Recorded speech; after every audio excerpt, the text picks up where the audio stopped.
On me dit dans une lettre qu'il doit y avoir de l'esprit dans le couple. Mais oui, il doit y avoir de l'esprit dans le couple. Mais pour qu'il y ait de l'esprit dans le couple, il faut qu'il y ait de l'intelligence dans les partenaires qui forment ce couple. Comment voulez-vous qu'il y ait de l'intelligence dans ces partenaires si l'esprit ne crée pas de choc dans les pôles de ce même couple? Autrement dit, si les partenaires ne vivent pas la réalisation de leurs propres illusions en fonction de la créativité de ce couple. L'homme, la femme qui forment un couple doivent réaliser où ils en sont vis-à-vis eux-mêmes et vis-à-vis l'autre. Ils doivent réaliser où ils en sont vis-à-vis l'autre. Ils doivent réaliser où ils en sont vis-à-vis l'autre et eux-mêmes. Autrement dit, dans un couple, il faut que l'être soit capable à la fois de voir sa situation et de voir la situation de l'autre, et non pas simplement celle de l'autre ou la sienne. Ceci demande de l'esprit, c'est-à-dire ceci demande de l'intelligence, c'est-à-dire que ceci demande le choc de l'esprit qui transmute la conscience personnalisée de l'homme et de la femme, et qui élève cette conscience à un niveau d'intelligence suffisamment élevé pour que l'un puisse voir en lui-même et voir l'autre, pour que l'autre puisse voir en lui-même et voir l'autre. Sinon, ce que nous avons, ce ne sont pas des couples dans l'esprit, ce sont des formes de couple ou ce sont simplement des accouplements de personnalités. L'esprit dans le couple, c'est quelque chose de neuf. L'esprit dans le couple, c'est l'intelligence dans le couple, c'est neuf. Ça ne fait pas partie de l'involution. Pendant l'involution, il n'y avait pas d'esprit dans le couple. Il y avait simplement des forces psycho-astrales qui coïncidaient avec les désirs réciproques dans un couple. Désirs qui, s'ils étaient suffisamment communs, pouvaient permettre à un couple de vivre et de coexister. Mais le couple va beaucoup plus loin que ceci. Le couple de l'involution est un couple qui fait partie de l'expérience karmique de l'âme des deux pôles, du mâle et de la femelle. Mais dans l'évolution, dans la construction de l'homme nouveau, dans le perfectionnement de la relation entre l'homme et la femme, il y va que l'esprit doit être présent dans la constitution vitale, mentale, émotive et physique de ces deux êtres sur le plan matériel, qui constitue, dans le fond, la matérialisation conjointe de l'esprit à l'intérieur de deux êtres, parallèlement amenés à une vibration commune.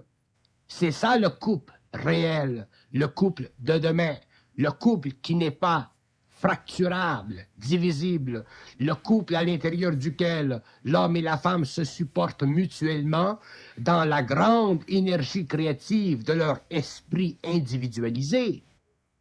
Et tant que l'homme n'aura pas compris ceci, je parle de l'homme, génériquement parlant, tant que l'être humain n'aura pas compris ceci, il vivra son couple d'une façon expérimentale, il vivra son couple d'une façon qui ne convient pas à la paix réelle et profonde de leur relation humaine.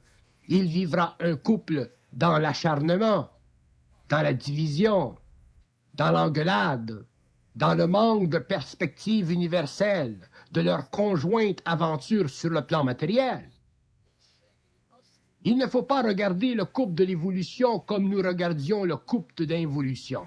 Les règles du jeu ne sont plus les mêmes. Elles ne seront plus les mêmes, parce que l'homme ne sera plus le même.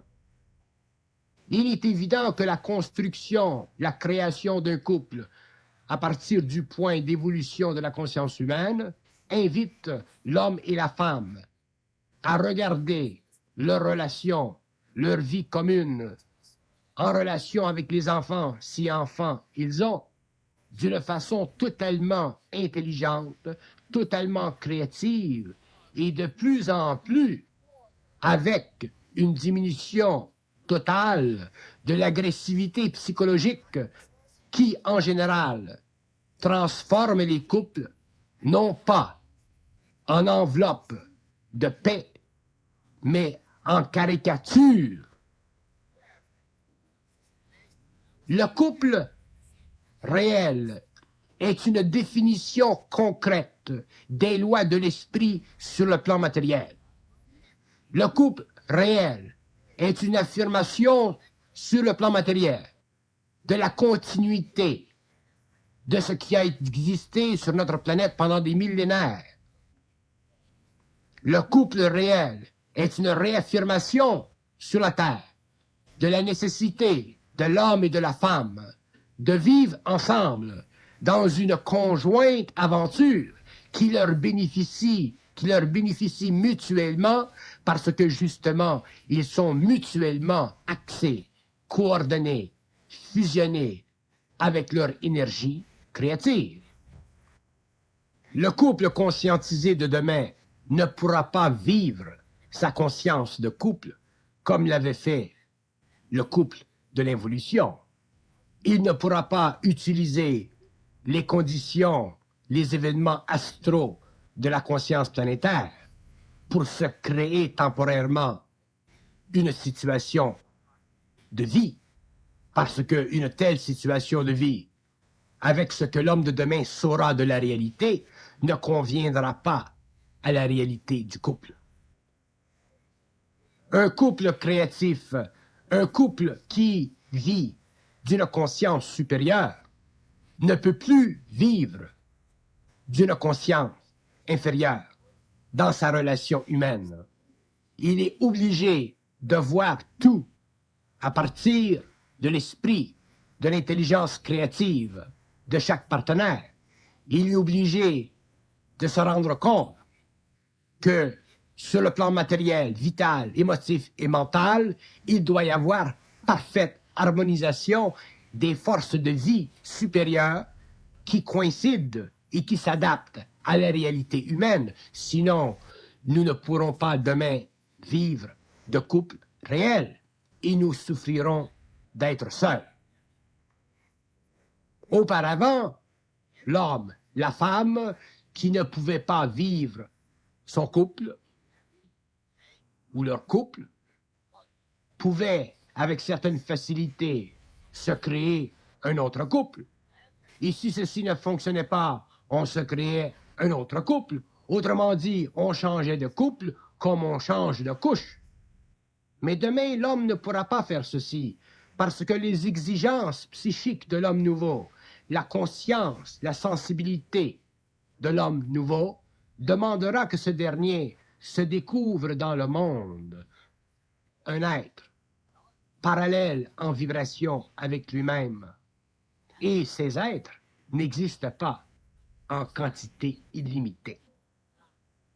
Donc, il y a dans la révolution du couple, il y a dans la transmutation du couple, effectivement, une nouvelle conscience, c'est-à-dire une base d'expérience créative et non plus une base d'expérience purement mécanique et planétaire.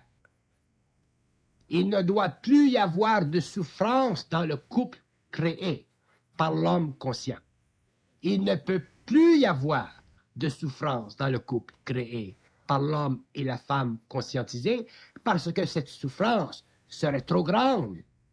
Cette souffrance serait trop aiguë et le couple ne pourrait pas continuer à subir et à supporter les exigences d'une telle souffrance. Tandis que dans le couple inconscient, la souffrance inconsciente, souvent même leur servait à se raccommoder.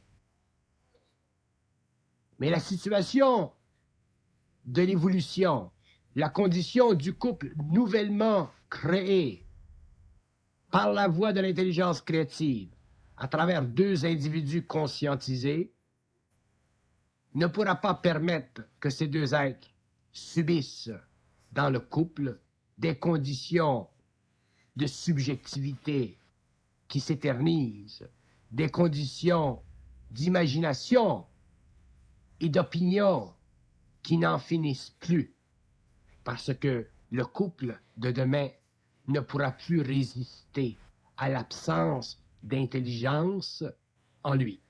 Il sera obligé de se fragmenter afin de rendre libres ces individus qui ont besoin effectivement de s'oxygéner le cerveau à travers l'esprit qui deviendra pour eux leur seul propre et personnel point de référence. Ce n'est pas l'esprit qui divise les hommes et les femmes dans le couple. Ce sont les hommes et les femmes qui se séparent de l'esprit et qui se divisent. Ce n'est pas la puissance, la résonance, les chocs de l'esprit qui divisent les hommes et les femmes.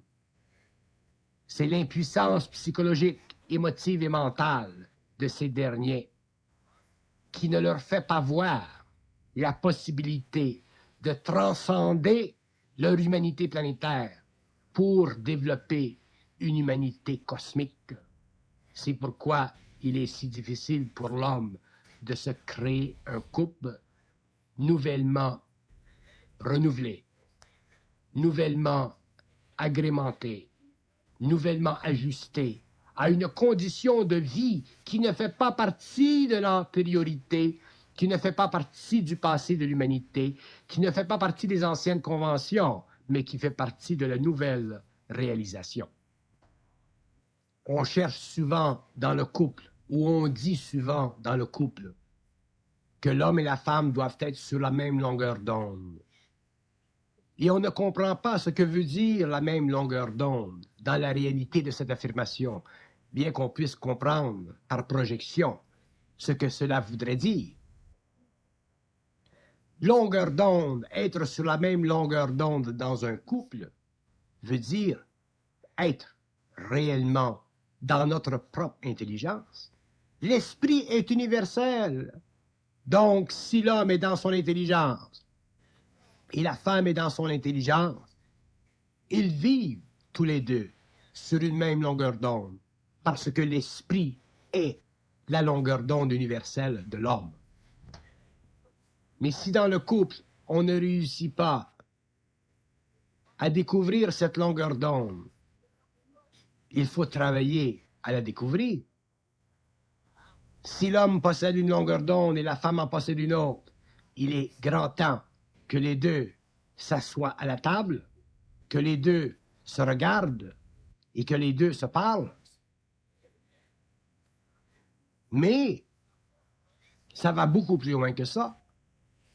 Le problème de la longueur d'onde, ce n'est pas le problème de la présence ou de l'absence de la table.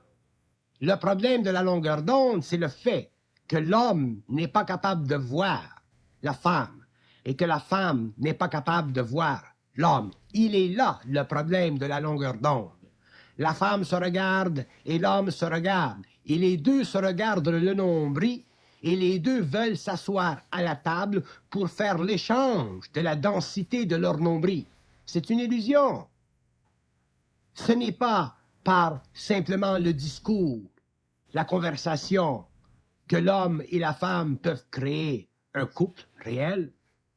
C'est par la dissection en eux-mêmes de ces aspects de leur personnalité qui ne font pas partie de leur esprit, mais qui fait partie de la conscience planétaire et expérimentale, de leur mémoire. Si l'homme et la femme réussissent à voir à travers leurs propres illusions, leurs propres ambitions, l'homme et la femme seront automatiquement sur une même longueur d'onde. Une longueur d'onde ne se crée pas, elle est là.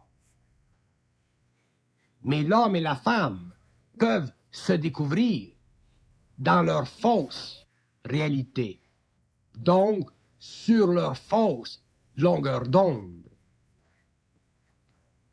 L'homme conscient se demande qu'est-ce que c'est l'amour avec un grand A? Quelle est la différence avec l'amour avec un petit a?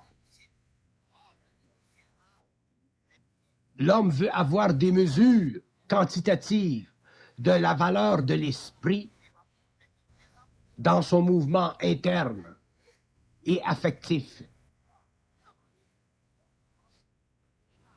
L'homme veut savoir qu'est-ce que c'est l'amour réel.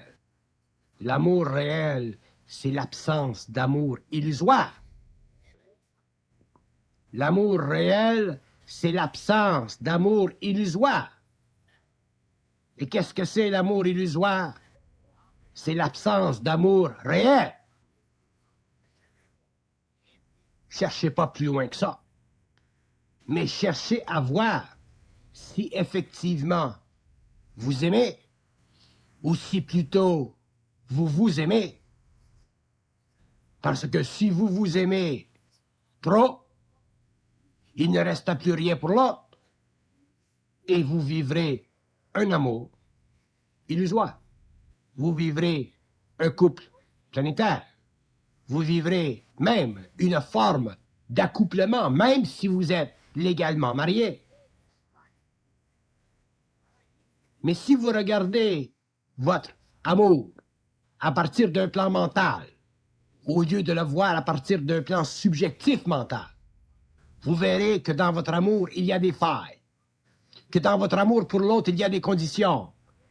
Et si vous ne voyez pas que les conditions qu'il y a dans votre amour pour l'autre sont des conditions subjectives, vous n'avez pas le matériel pour créer un couple réel. Vous n'avez que le matériel pour vivre à l'intérieur des tribulations d'un couple non perfectionné. Nous voyons toujours facilement le problème de l'autre, mais nous voyons très difficilement notre propre problème. Nous faisons facilement des diagnostics de notre couple, mais nous sommes incapables de comptabiliser sa valeur positive et négative en fonction de nous-mêmes. Nous pouvons le faire en fonction de l'autre, mais en fonction de lui-même, c'est très difficile. Pourquoi? Parce qu'il n'y a pas en nous suffisamment d'esprit, c'est-à-dire d'intelligence, pour nous faire réaliser que l'autre nous aime en fonction de son intelligence, même si cette intelligence est limitée par certaines illusions. Pour que l'homme puisse créer un couple, il faut qu'il soit capable, à partir du point zéro, de donner gratuitement à l'autre le bénéfice du doute, c'est-à-dire le bénéfice du doute qui met en doute l'impression qu'il a de l'autre, de le bien-aimer.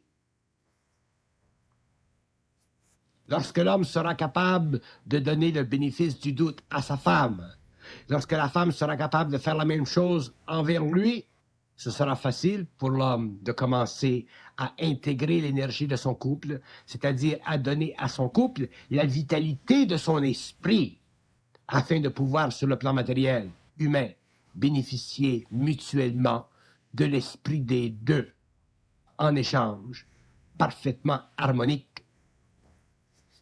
Sur le plan psychologique, nous pouvons créer dans notre perception de notre couple, dans notre perception de nous-mêmes, dans notre perception de l'autre, nous pouvons créer de fausses valeurs. Autrement dit, nous pouvons facilement jouer.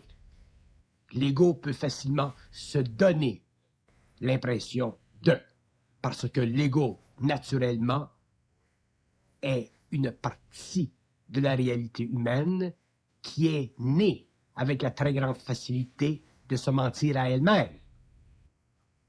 Mais lorsque l'homme commence à vivre la descente de l'énergie, lorsque l'homme commence à sentir la présence de son intelligence, de son esprit, il commence à s'apercevoir que la réalité de sa perception de lui-même et de l'autre ne convient pas nécessairement à la lumière de son intelligence créative. Et souvent, l'ego se refuse, même devant la présence de son intelligence subtilement créative, d'affirmer sur le plan égoïque que sa vision des choses n'est pas aussi correctement absolue ou absolument correcte qu'il le croit. Et c'est là que l'homme doit prendre en cause et en conscience sa relation avec l'autre, la stabilité de son couple, la créativité de son couple, l'essence vitale de son couple. Il ne peut pas y avoir d'espace psychologique entre une femme et un homme dans un couple. Il ne peut pas y avoir dans un couple l'illusion de l'autonomie. Et je sais très bien qu'aujourd'hui, l'homme qui se conscientise est assujetti, est prisonnier de l'illusion de l'autonomie. L'autonomie, c'est une chose, mais l'autonomie ne veut pas dire dichotomie. Autonomie veut dire être capable de vivre dans son couple d'une façon intelligente, créative, sans utiliser les subterfuges de l'émotion pour vider l'autre, pour vampiriser l'autre, pour se sécuriser adroitement en relation avec l'autre. Autonomie créative veut dire être capable de se comporter vis-à-vis l'autre d'une façon créative, c'est-à-dire d'une façon qui permet à soi-même d'être intégralement un et en relation avec l'autre, d'être intégralement unifié. C'est ça l'autonomie dans le couple.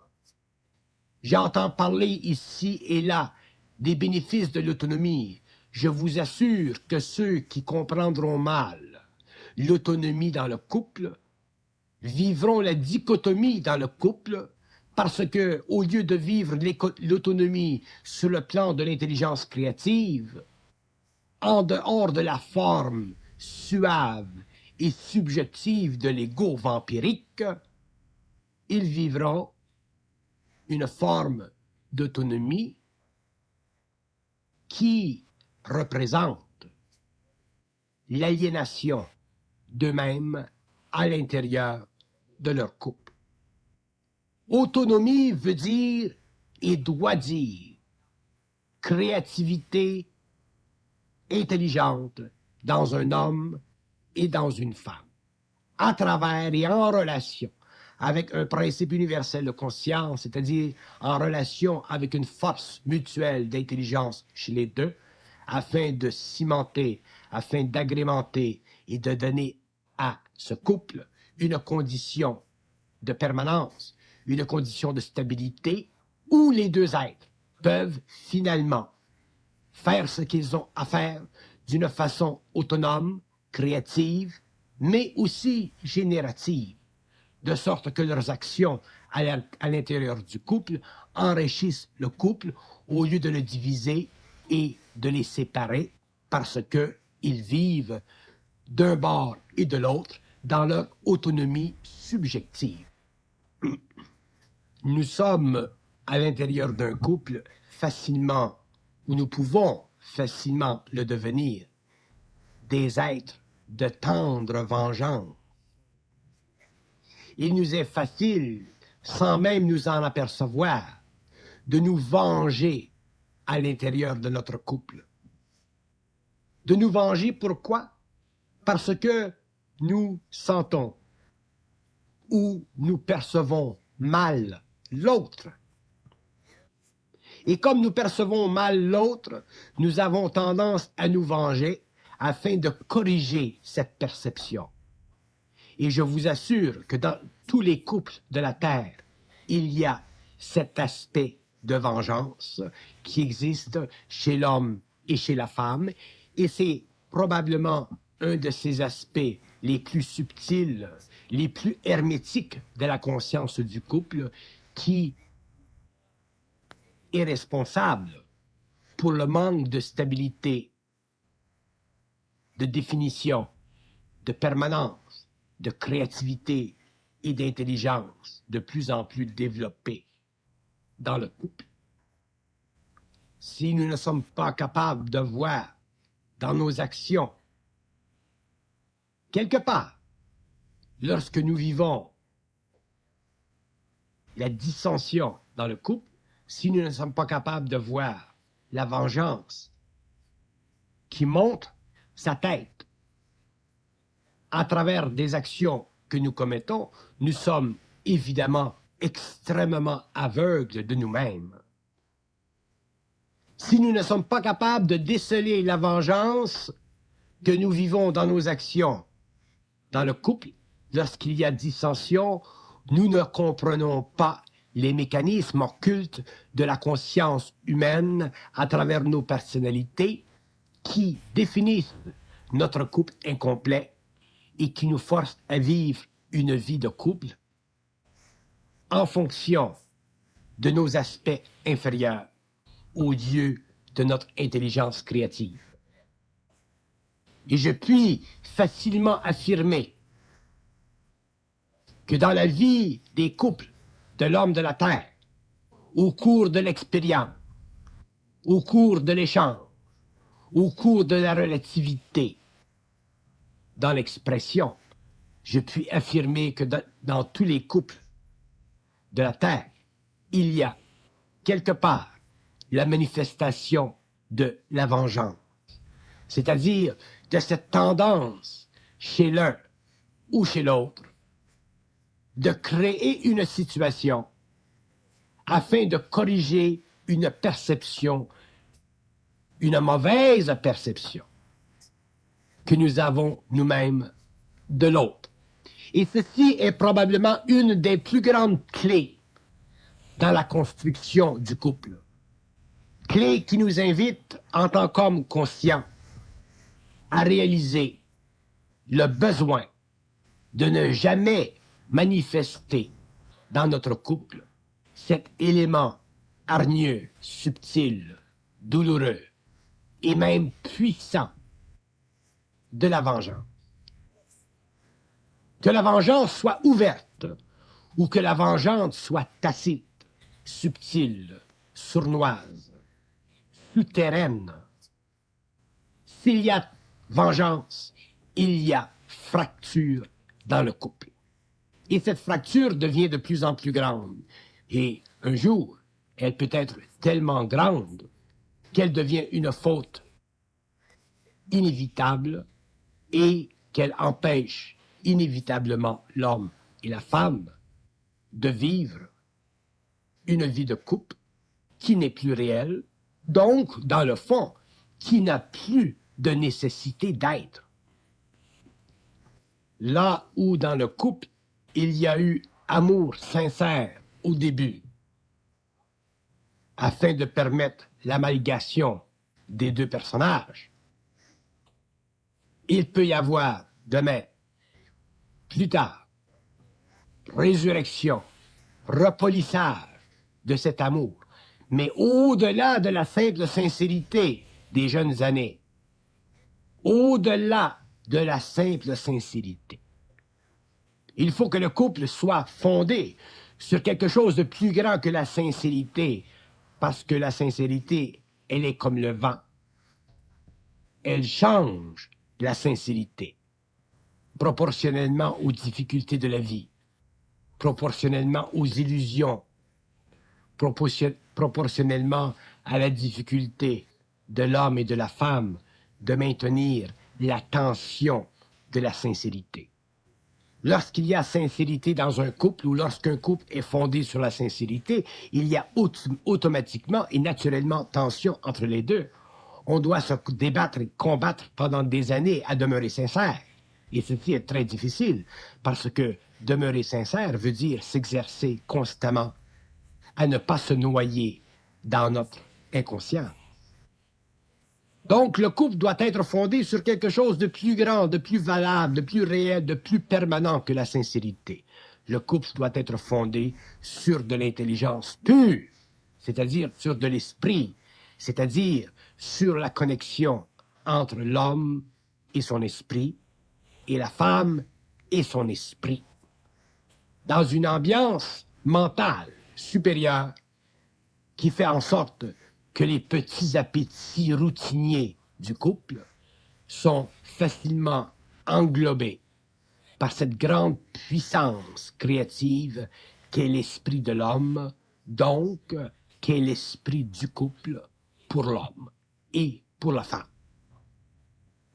Un couple qui fonde sa réalité ou son irréalité sur la sincérité se verra obligé au cours des années de constamment réaffirmer sa sincérité. Et ceci est une perte d'énergie. Ceci fait partie des lois du petit amour. Ceci fait partie des lois du couple expérimental et planétaire. Le couple doit être au-dessus de ceci. Il doit être vivant et non pas simplement existentiel ou coexistentiel. Il doit être régi par des lois fondamentalement lumineuses de la conscience humaine. Il doit être acier sur la base fondamentale de la réunion de deux êtres pour le bénéfice d'échanges, de cohabitation, de coexistence pendant X nombre d'années, afin de pouvoir même perpétuer cette alliance dans un monde parallèle lorsque l'homme aura passé de la nécessité de la vie mortelle aux conditions futures de l'immortalité. Donc, le couple nouveau ne peut pas être régi par des besoins psycho-émotifs de l'ordre humain planétaire, terrestre, expérimental, dire même karmo-animique. Le couple doit être régi par la force interne de l'homme et par la force interne de la femme, c'est-à-dire par l'intelligence de l'homme et de la femme. Il doit être suffisamment solide, suffisamment intelligent pour parier à toutes les contradictions subtiles de la vie de tous les jours qui font en sorte que l'événementiel, souvent fatigant, souvent mécanique, ne vienne pas ternir la beauté, la stabilité, la profondeur, l'esprit de cette réunion de deux êtres qui s'acheminent ensemble sur une planète en évolution. Le couple doit être quelque chose de vivant, quelque chose de vital, quelque chose de réel où les éléments psychologiques des deux égaux n'ont pas à intervenir constamment dans la correction des mécanismes d'appétit inférieur qui font du couple simplement une habitation temporaire, habitation impermanente, assujettie à tous les vents, à toutes les tempêtes, à tous les obstacles. Le couple doit être monolithique. Il doit être fait de deux pièces différentes, mais fondées dans une même conscience et élevées dans un même esprit, afin de donner à l'homme, à la femme, une permanence de vie en commun. Permanence de vie qui n'a plus de prix, parce que vivre à deux, c'est effectivement beaucoup plus intéressant que de vivre seul.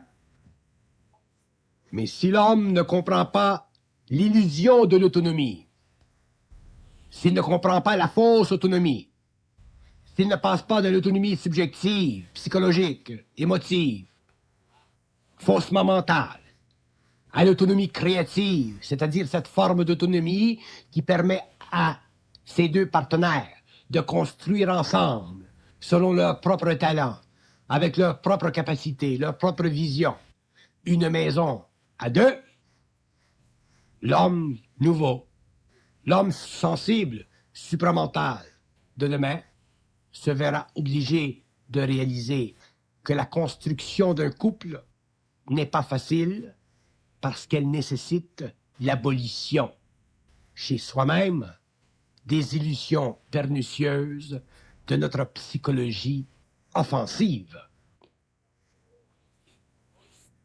Nous sommes trop offensifs dans nos couples. Nous offensons l'autre. L'autre nous offense. Nous sommes offensés. Donc nous vivons l'offuscation. Et ce cercle vicieux continue et continue pendant des années. Et nous perdons de l'énergie. Et au lieu de construire et de créer nos couples, nous travaillons constamment à ravitailler nos ressources afin de donner à notre couple une semblante permanente.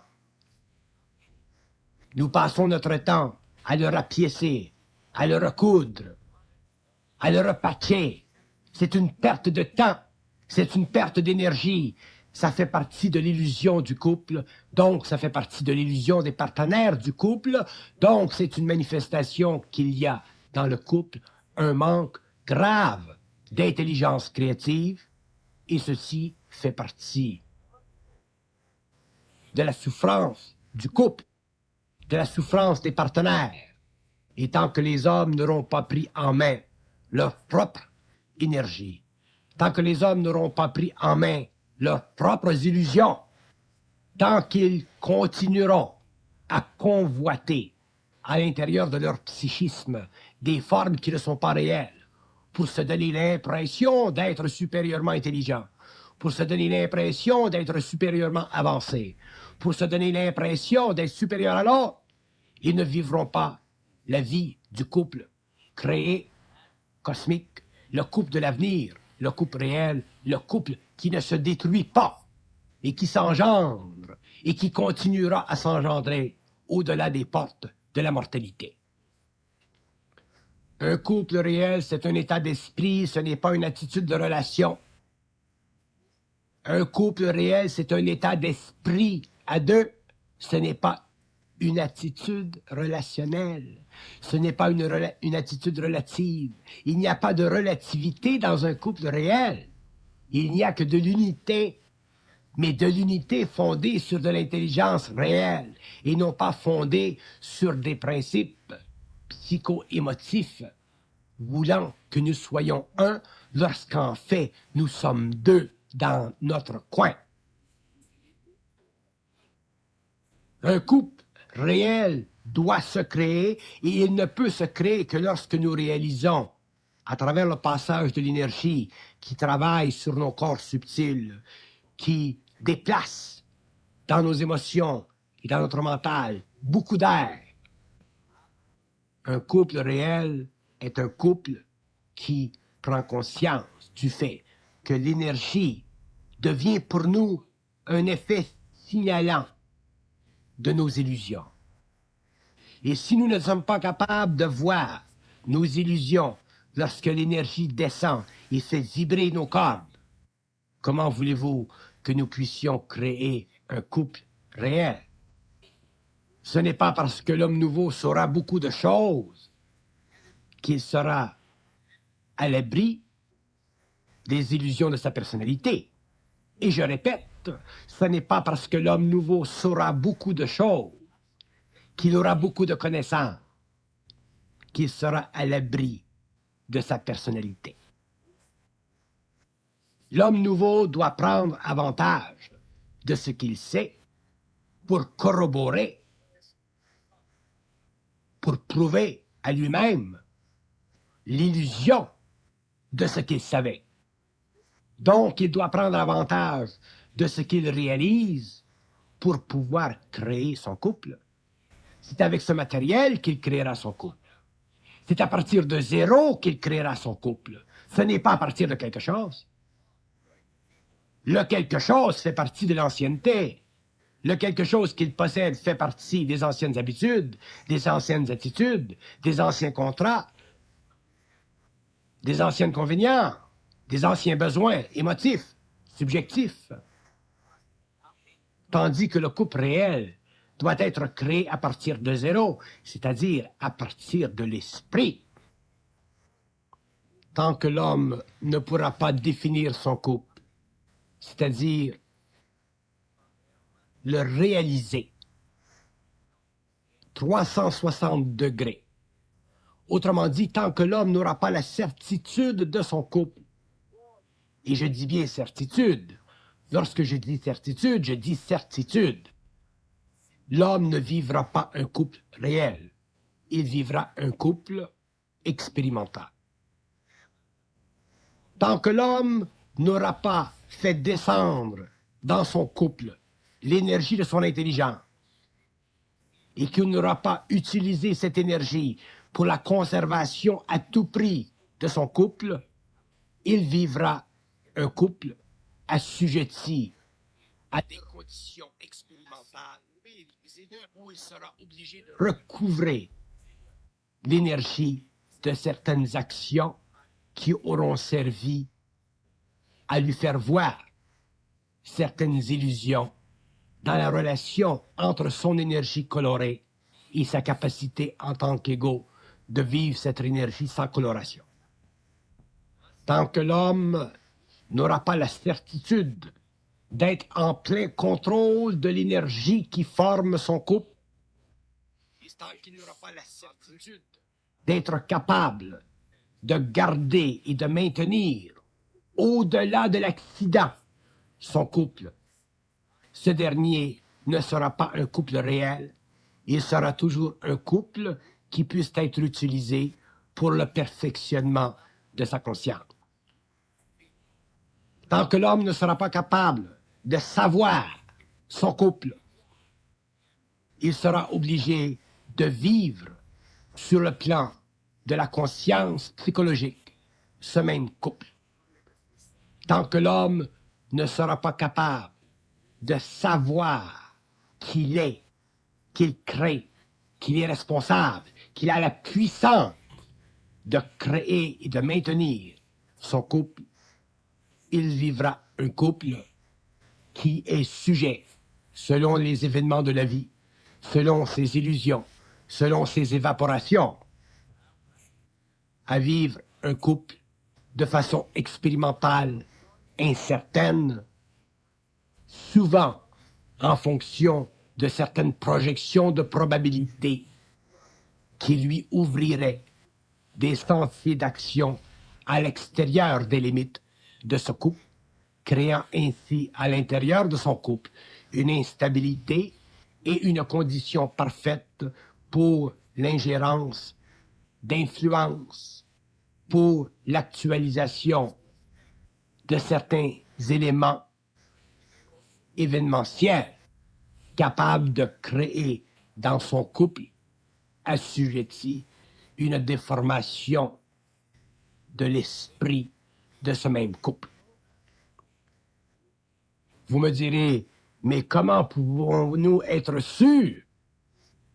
Et je vous répondrai, c'est à vous de la créer, cette certitude. C'est à vous de faire descendre cette énergie, de la contrôler, cette énergie, de ne pas la colorer, cette énergie, afin que votre couple ne soit pas coloré. Donc, votre couple, il est dans vos mains, il n'est pas dans les mains de votre esprit, il est dans vos mains.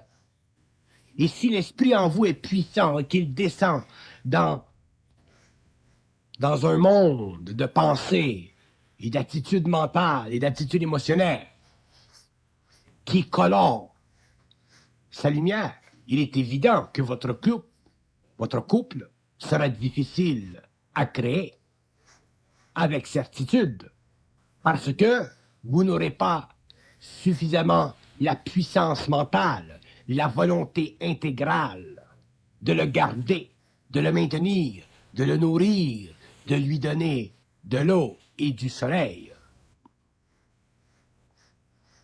Donc, le couple, il est dans les mains de l'homme, il n'est pas dans les mains de la vie. Le couple fait partie de l'expérience de l'homme, il ne fait pas partie de l'expérience de l'esprit.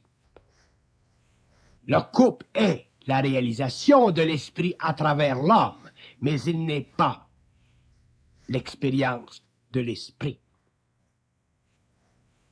Donc, l'homme doit en arriver un jour à regarder le couple, à vivre le couple à partir de son esprit, c'est-à-dire à partir de son intelligence, à partir de son énergie, afin de donner à ce couple toute la lumière dont il a de besoin pour s'élever au-delà de la simple juxtaposition de deux êtres, afin de vivre l'unité de deux êtres.